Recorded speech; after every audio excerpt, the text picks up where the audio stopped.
एक विशाल aircraft carrier जिस पर फाइटर जेट्स चल रहे हैं, धमाके हो रहे हैं और डेक पर लाशों का ढेर लगा है। और सबसे डरावनी बात यह है कि इन लाशों से निकलता हुआ खून समंदर में जाकर एक ऐसा पैटर्न बना रहा है जो बिल्कुल अमेरिकन फ्लैग की धारियों जैसा दिखता है। जी हां, ये कोई हॉलीवुड फिल्म का सीन नहीं है, बल्कि ये वो धमकी है जो ईरान ने सरेआम अमेरिका को दी है। तेहरान के बीचों बीच लगे एक विशाल बिलबोर्ड पर यह खौफनाक तस्वीर लगाकर ईरान ने साफ कर दिया है कि अगर अमेरिका ने हमला किया तो अंजाम क्या होगा। नमस्कार, मैं हूं सिद्धार्थ प्रकाश। आज हम बात करेंगे उस वॉर पेंटिंग की जिसने मिडिल ईस्ट में तनाव को चरम पर पहुंचा दिया है। ईरान और अमेरिका के बीच जुबानी जंग अब धमकियों और मिलिट्री मूवमेंट में बदल चुकी है। तेहरान के इनकलाब स्क्वायर पर रविवार को एक नया म्यूरल यानी दीवार चित्र या होर्डिंग लगाया गया।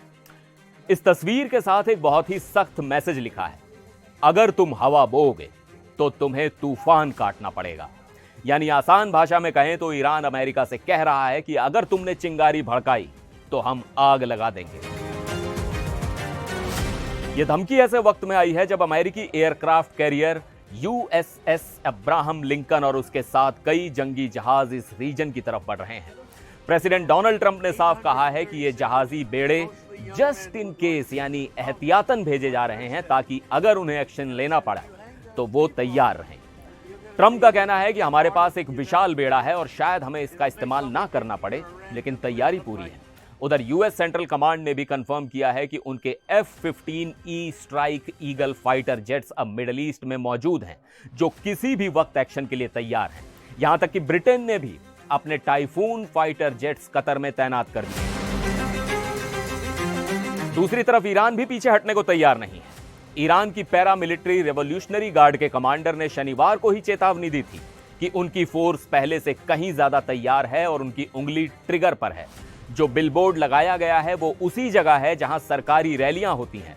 यानी ये मैसेज सिर्फ अमेरिका के लिए नहीं, बल्कि ईरान की अपनी जनता को एकजुट करने के लिए भी है। अब सवाल यह है कि अचानक ये तनाव इतना क्यों बढ़ गया। इसके पीछे की असली वजह है ईरान के अंदर चल रहे खूनी विरोध प्रदर्शन। 28 दिसंबर को ईरान की करेंसी गिरने के बाद जो प्रोटेस्ट शुरू हुए थे वो अब एक बहुत बड़े आंदोलन में बदल चुके। एक्टिविस्ट का दावा है कि ईरान की सरकार ने इसे कुचलने के लिए भयंकर हिंसा का सहारा लिया है। आंकड़े दिल दहलाने वाले हैं। America based human rights activist news agency के मुताबिक मरने वालों की संख्या 5,848 तक पहुंच गई है और 41,280 से ज्यादा लोग गिरफ्तार किए गए हैं। यह आंकड़ा 1979 की इस्लामी क्रांति के बाद किसी भी प्रदर्शन में मारे गए लोगों से ज्यादा है। ईरान में पिछले 2 हफ्तों से इंटरनेट ब्लैकआउट है। इसके बावजूद खबरें बाहर आ रही हैं। प्रेसिडेंट ट्रंप ने धमकी दी थी कि अगर ईरान ने शांतिपूर्ण प्रदर्शनकारियों को मारना जारी रखा या गिरफ्तार लोगों का सामूहिक एग्जीक्यूशन किया तो अमेरिका मिलिट्री एक्शन लेगा।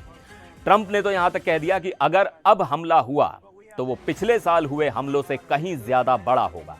हालांकि ट्रंप ने दावा किया कि तेहरान ने 800 लोगों की फांसी रोक दी है, जिसे ईरान ने पूरी तरह झूठ बताया है। फिलहाल सड़कों पर प्रोटेस्ट रुके हुए हैं, लेकिन तनाव बहुत ज्यादा है। एक तरफ अमेरिका का बढ़ता हुआ जंगी बेड़ा है और दूसरी तरफ ईरान का वो बिलबोर्ड जो खून से सने अमेरिकी झंडे की तस्वीर दिखा रहा है। दोनों तरफ से उंगलियां ट्रिगर पर हैं। क्या यह सिर्फ डराने के लिए है या क्या वाकई दुनिया एक और युद्ध के मुहाने पर खड़ी है? यह देखना बहुत अहम होगा, क्योंकि छोटी सी गलती खाड़ी में आग लगा सकती है। इस खबर में फिलहाल इतना ही। फिर मिलेंगे एक और वीडियो में। आप देखते रहिए NDTV इंडिया।